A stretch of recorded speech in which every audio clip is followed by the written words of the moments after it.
Well, we're in Florida. We made it back to the old America. We've got a rental car. We're getting a Cubano. Next step, mangroves. Okay, now we're ripping down the road. Very lonely road. Yo, welcome to the Everglades. We're like in the middle of the Everglades. It's nighttime. We might go on this little nature hike. We really are in the middle of nowhere. The Everglades is crazy land. It's like Swamptopia. Nature trail. Middle of the night. Everglades. Oh yeah, let's watch out for panthers. Caution, panther country. If you see this video, well, that's good. We didn't get eaten by panthers. Yo, what the f***? This was sus as beans, dude. Oh, wait, go back. What is that, dude? Now, before we get too far into this story, I think it important to bring some context to just how magnificent the place we're about to explore is. In the heart of southern Florida lies a breathtaking tapestry of life known as the Everglades. This vast, slow-moving river of grass stretches over 1.5 million acres and forms one of the most unique and vital ecosystems I have ever seen. Here, an intricate web of sawgrass marshes, freshwater sloughs, and cypress swamps create a sanctuary for a dazzling array of species. From the elusive Florida panther to the American alligator. Holy fuck, that's a huge gator. Holy shit. A glade, by definition, is an open space in a forest. In the context of the Everglades, these glades are expansive, sun-drenched clearings filled with seas of sawgrass. These meadows, shaped by the gentle, almost imperceptible flow of water, support a delicate balance of life, each species intricately linked to the next. The Everglades, in essence, is a slow-moving river. A phenomenon known as sheet flow has taken over, where, because of the sluggish grade, water moves only at about a quarter mile per day. This slow movement is crucial for maintaining this ecosystem's balance. Unfortunately, this majestic ecosystem faces an existential threat. Decades of human intervention have drastically altered the natural water flow, leading to significant environmental degradation.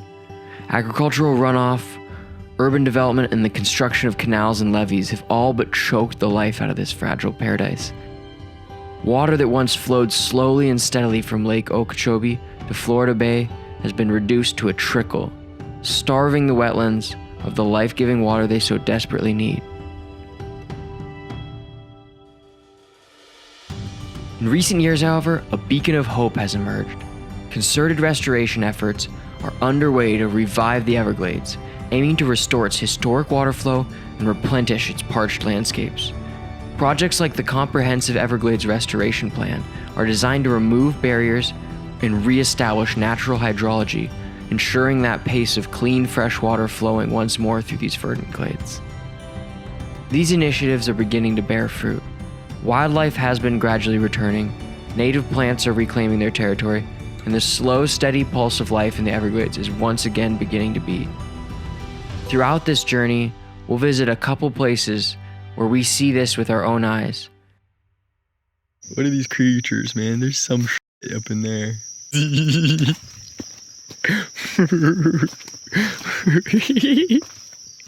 This is scary, bro. West Coast is an unknown territory.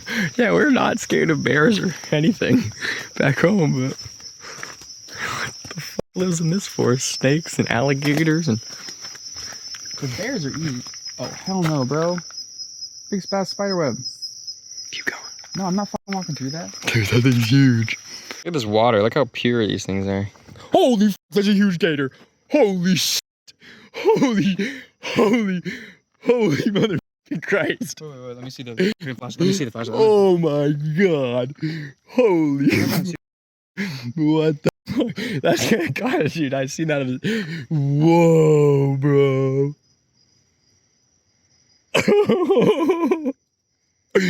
Yo, do a 360. Let's make sure there's no more of them.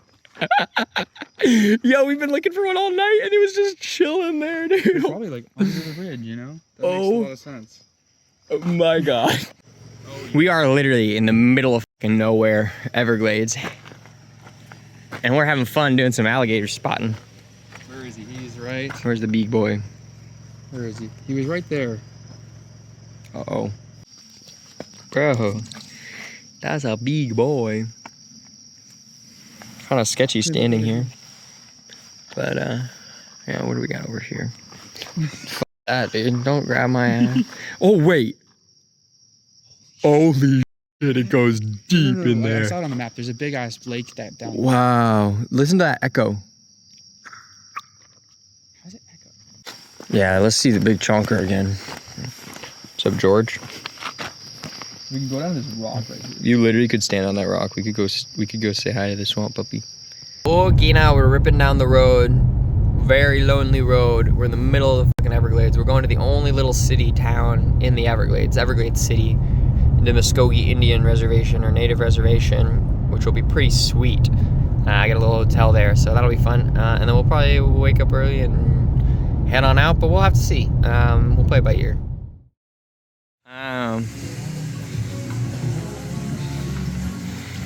It's kind of cool being here, like borderline off season, Hank. We've decided to stay in Everglades, explore. We're gonna do an airboat tour.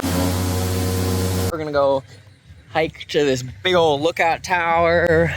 We're gonna do some cool stuff. We're on this really, really, really neat island. I'm not gonna pronounce it. Chukosky, something like that. You gotta see it really from a map, like top-down perspective, to kind of appreciate where we are. And Everglades City and its history is super fascinating.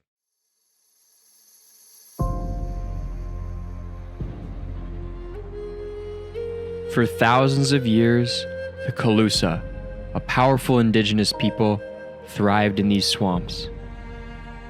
Ruling over a vast stretch of southern Florida, the Calusa had a fascinating civilization that rarely gets the attention it deserves. They built artificial islands, large temple mounds, and complex fisheries. In fact, they represent one of the most advanced or complex societies in known human history to ever be established entirely around aquaculture. Their story is etched into the landscape. Mounds of shells, like ancient pyramids, are all that remain of a culture that ruled the waterways. Masters of their environment, the Calusa built complex societies, using the region's abundant resources to flourish in a land that others might deem inhospitable. In the centuries that followed, as European settlers further encroached, another resilient people found refuge in these same swamps.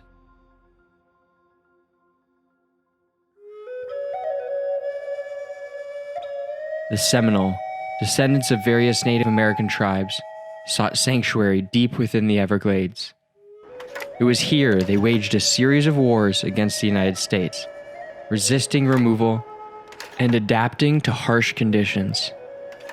The Seminoles' presence remains a vital thread in the fabric of this region, their legacy alive in the very land they once defended. As the modern world encroached on this wilderness, one man saw an opportunity where others saw only isolation. In 1906, Ted Smallwood established the Smallwood store on Chukosky Island. It became more than just a trading post. It was a lifeline, connecting the remote inhabitants of the Everglades to the outside world. Here, Seminoles, settlers, and adventurers alike traded goods, shared stories, and forged a unique community. The Smallwood store still stands, and in 1974, it was placed on the Register of National Historic Places, now owned and run as a museum by Ted Small's granddaughter, Lynn.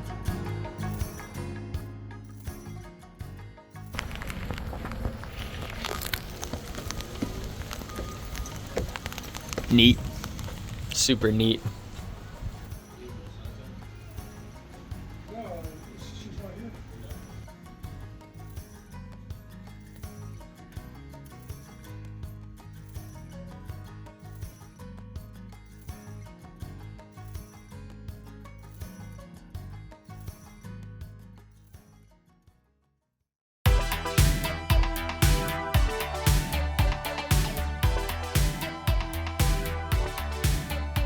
By the 1900s, Everglades City and Chukosky Island were the last frontiers of America. a place where the rule of law was as murky as the waters that surrounded it. In the 1980s, Everglades City would become notorious for its role in one of the most audacious drug trafficking operations in American history. Known as the Square Grouper era, this period saw the town transform into a major hub for smuggling marijuana into the United States. The nickname Square Grouper referred to the bales of marijuana that were often dumped overboard by smugglers to avoid detection, later to be retrieved by local fishermen. This community, long isolated from the rest of the world, always relied on the waters for survival, and as the traditional fishing industry struggled, many residents turned to the more lucrative and illegal trade. Nearly the entire male population of Everglades City became involved in the smuggling operation, using their airport and their intimate knowledge of their waterways to avoid authorities. This illicit enterprise came to a dramatic end in 1983 when federal authorities executed one of the largest mass arrests in Florida history. In a 3-year multi-agency undercover operation, federal agents arrested nearly 80% of the adult male population of Everglades City. The joint federal, state, and county investigation resulted in the arrests or indictments of 256 people. More than 580,000 pounds of marijuana was seized, with an estimated value of more than $252 million, along with cars, boats, and property worth more than $5 million. The arrest decimated the town, leaving behind a community struggling with the aftermath of this dark turn. Today, the tide has turned once more. Once marred by scandal, the town now stands as a gateway to one of the most extraordinary ecosystems on Earth. A place where nature reigns supreme, the past is never far from the surface. Here we are in the Everglades. Mr. Heron, hello. We're in Shark Valley, dude. Meanwhile, when they build these nests, So insane, the wetlands. Like, it's so dense. Dude, it's crazy here. Yo, this really do be a gator, bro. He could literally come get my ass right now, bro. Too bad he's cold-blooded. He's chilling. He's mad chilling. He's probably cold as hell. What bird is this? Hello, bird. Turtle. Yo, look in there with all the signs and everything. Look at that trail. That's so freaking cool. My backyard is pretty big. 1.5 million acres to be exact. 4 feet tall, has a 6-foot wingspan. And imagine you swimming around as a fish. You probably think this is like a rain cloud or such. 3.5 to 4 feet of water on average. Side was Miami, the other side was Naples. For 30 years, and it looked exactly the same. 150-year-old trees, every single one of them. Water all in the peak of the dry season. If you need to fill up your canteens with water, okay, guys? If you're out here stranded, the cypress those. Indians back in the days used to call them their seasoning cabinets. So red bay, sweet bay, berry bay, swamp bay. They even have a shrub called cocoa plum, which Miccosukee Indians make jam out of. They still make jam out of it today, guys. So that's why I call them their seasoning cabinets. The real name, the actual names are bayheads. The water of the Everglades right here. Alright, we're first in line. Got the limestone. This is some cool ass trip. Look at this. It's swampland. It's not swamp, sorry. It's a slough, not a swamp. Swamp is stagnant water. This water is moving 0.02 miles a day. Yeah, we go with that. Hell yeah.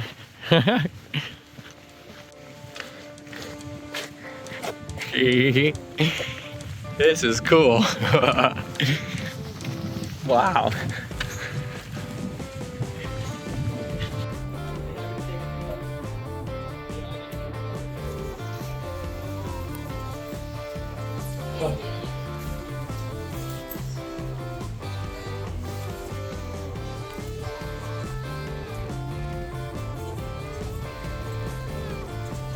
And the devil's bird. Gator. Gator. Gator. Alright, here we are at the Island Cafe. Distinctly though. fried gator. Or should we get a gator basket? What are you thinking, Hank?